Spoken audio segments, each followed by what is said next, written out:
Assalamualaikum warahmatullahi wabarakatuh.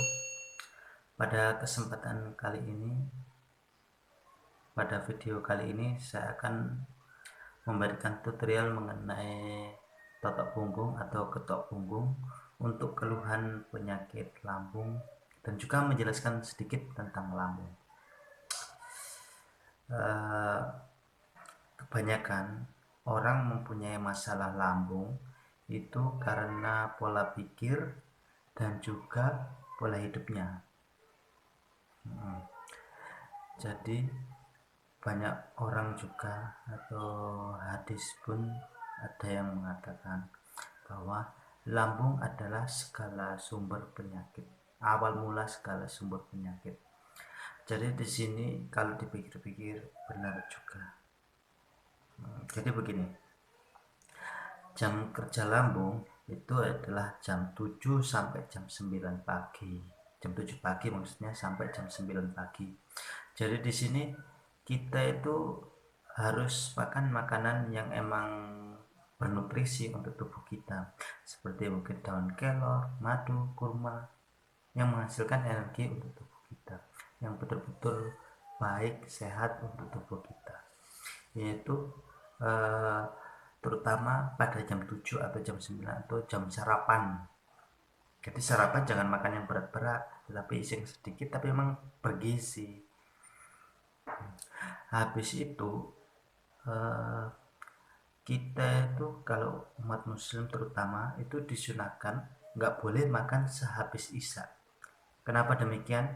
Karena sehabis isya itu adalah selemah-lemahnya lambung kita. Jadi lambung yang sehat, lambung yang bagus itu membutuhkan waktu kurang lebih 3 jam untuk mengunyah makanan. Tetapi apabila lambung itu bermasalah atau ketika lambung itu lemah, lah mestinya kan harus lebih dari 3 jam. Iya kan? Jadi contoh aja, kita makan jam 7 malam. Berarti jam 7, jam 8, jam 9, jam 10. Berarti tidurnya harusnya jam 10. Bukannya makan jam 7, tidur jam 8 atau jam 9. Nah, itu yang nantinya akan bermasalah. Jadi makanan yang tidak tercerna itu akan mengendap di lambung kita. Jadi begini, untuk lambung kita selama-lamanya kan ya habis isya kan, udah istilahnya stop bekerja. Kalau kita paksakan bekerja, dia itu udah nggak punya energi. Untuk itu dia itu mencari energi lain untuk dia supaya bekerja untuk mengunyah makanan tadi. Kalau nggak ada ya dia mengeluarkan yang namanya asam lambung untuk mengunyah makanan, untuk menghancurkan makanan tersebut. Jadi caranya apabila kita makan sehabis isya, kita itu harus, buat kita ya, maksudnya makan sehabis isya, lambung kita itu akan mencari energi untuk dia itu mengunyah makanan tersebut. Energi itu didapat melalui ya mungkin beraktivitas, energi panas. Jadi energi panas dari aktivitas itu dipakai untuk lambung mengunyah makanan. Tetapi kalau tidak ada, dia itu akan mengambil energi panas dari jantung. Nah, yang jadi masalahnya gini, kalau kita terus-terusan seperti itu, maka otomatis jam itu kan jantung kita kerjanya berat. Ya, jadi jam 7, 8, 9 sekitar eh, sekitar jam 9 itu jantung itu udah berhenti harusnya. Maksudnya berhenti, maksudnya udah lemah. Tapi kita paksa, dia tetap mengeluarkan panas untuk kerja lambung tadi. Makanya di sini kita berarti harus menjaga jantung kita. Caranya gimana? Yaitu dengan cara menguatkan jantung kita. Yaitu seperti contohnya minum kopi pahit tanpa gula. Itu bagus untuk menguatkan jantung lemah. Jadi jantung itu ibaratnya mesin ya, mesin motor ya. Kalau dia ngegas terus kalau nggak ada pendingin, pelumas, atau apa yang lain sebagainya, atau apa yang di motor itu angin itu, ya seperti itulah. Eh, itu maka dia itu akan cepat aus, cepat rusak. Jadi ngegas-ngegas lama-lama itu udah mesin semua rusak semua, ya sama aja kita sakit parah, udah payah sudah. Makanya kalau udah makan malam berarti kan harus nunggu 3 jam baru makanan tercerna. Supaya bisa tercerna kita harus menguatkan jantung kita, yaitu dengan cara minum, bisa minum herbalnya itu kopi pahit atau yang sifatnya pahit, dan pepaya lah itu bisa. Terus kalau terus-terusan kita itu melek malam, berarti kan jantung udah bekerja. Terus melek malam resikonya apa? Angin di sini berarti yang berhubungan langsung itu biasanya paru-paru. Jadi kalau terus-terusan maka paru-paru kita bisa lemah, ya bisa masuk angin.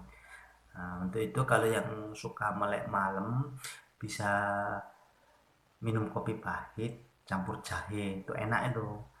Kalau lebih bagus lagi kencur, kunyah kencur atau makan kencur atau jamu kencur, itu untuk membuang angin di paru-paru kalau yang masuk angin. Tetapi di sini ya, untuk menguatkan paru-paru itu sendiri ada caranya, yaitu jam 3 sampai jam 5 kita bangun.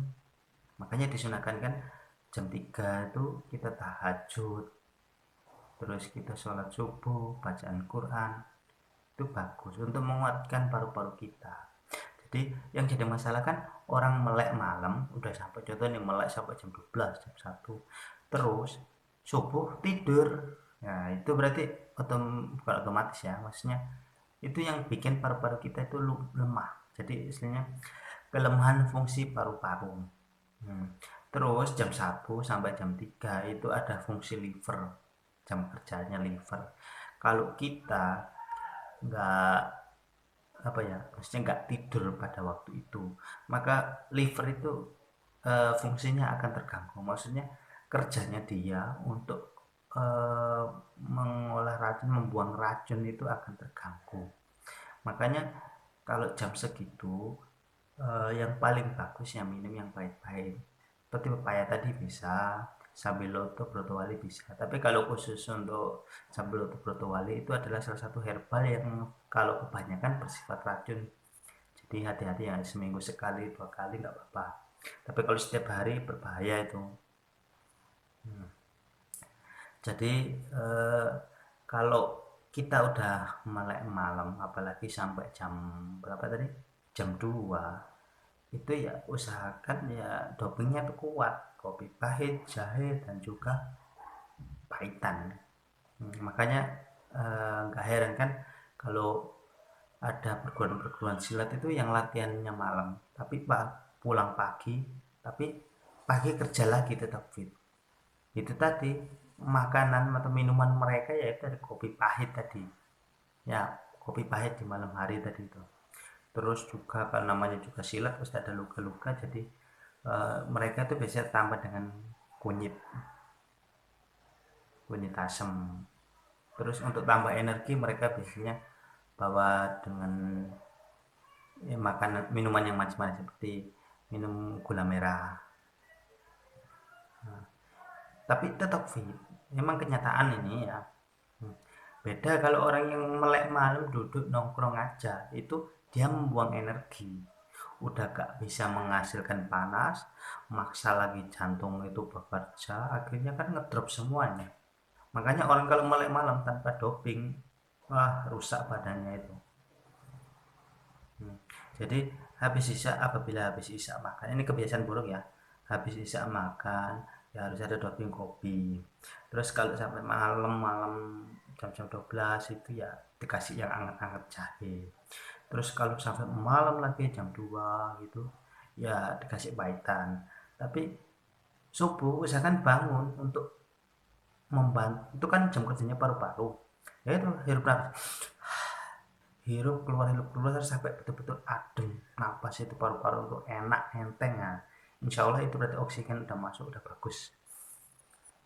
Nah itu untuk mencegah supaya nggak gampang masuk angin. Kalau lebih bagus lagi ya, kalau untuk umat Islam ya disunahkan ya mandi, Nah, di subuh-subuh itu bagus untuk tubuh, untuk energi, untuk stamina itu bagus. Dan ini ya, sehabis subuh itu nggak boleh tidur, karena sehabis subuh itu cuaca lembab dan lambung kita itu nggak bisa atau anti benci dengan kelembapan.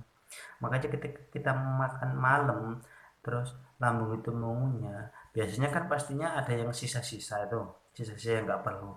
Itu nanti kalau cuaca dingin akan dikeluarkan melalui BAB. BAB maksudnya di sini subuh itu orang itu akan buang air besar. Tetapi eh, kalau nggak buang air besar atau mungkin buang air besar tapi nggak selesai, itu berarti kan mengendap di lambung, terus kena cuaca lembab, makanya itu akan menjadi berbagai macam penyakit seperti mungkin minyak, jadi kolesterol dan lain sebagainya. Terus mau muntah nggak bisa, nanti jadi lendir dan lain sebagainya. Jadi di sini ada pola penjagaan kesehatan. Jadi pola penjagaan kesehatan adalah yaitu dengan cara pengosongan materi yang rusak dari lambung. Itu sunnah usul itu. Jadi cara pengosongan materi yang rusak harus dikeluarkan dari lambung kita. Makanya cara yang paling bagus itu adalah puasa. Cara pengosongan materi pada suasana dingin atau pada musim dingin yang ada di lambung bisa dengan cara itu BAB. Biasanya sangat cocok untuk musim dingin atau yang daerah dingin, yang dingin daerah dingin atau pagi hari atau malam hari itu biasa kita di hari. Kalau sebulan nggak gitu ya mungkin kita butuh terapi mencret kali, atau mungkin eh, makan makanan pedas. Agar apa? Agar materi yang rusak yang ada dalam perut kita, lambung kita itu bisa terbuang, jangan sampai tersimpan. Terus pada musim panas itu bisa dengan cara muntah, karena pada saat musim panas makanan itu lebih mudah naik ke atas, terus dia tuh lebih mudah untuk dikeluarkan, namanya terapi muntah. Ya, bisa dengan cara gosok-gosok lidah terus kita muntahkan. Kadang itu ada rasa agak asam-asam, itu biasanya itu emang makanan yang dimuntahkan itu emang susah tercerna, makanya dimuntahkan ke lambung. Itu memang kerja lambung itu. Nah, apabila muntah atau yang lain itu yang ada di lambung itu ditahan, ditaruh di lambung mengendap, maka akan, kalau muntah biasanya itu akan jadi lendir. Lendir itu menempel di mana, itu yang bisa kena penyakit yang berbahaya itu seperti tumor, kanker. Itu salah satunya itu ya karena lendir-lendir itu. Itu emang harus dikeluarkan emang. Ngeri kan kalau kena tumor, kanker. Kadang itu orang bingung, kanker kenapa, tumor kenapa. Ya salah satunya seperti itu tadi. Ini menurut ilmu herbal, uh, penjelasan yang saya dapat dari pelatihan acaraki ya.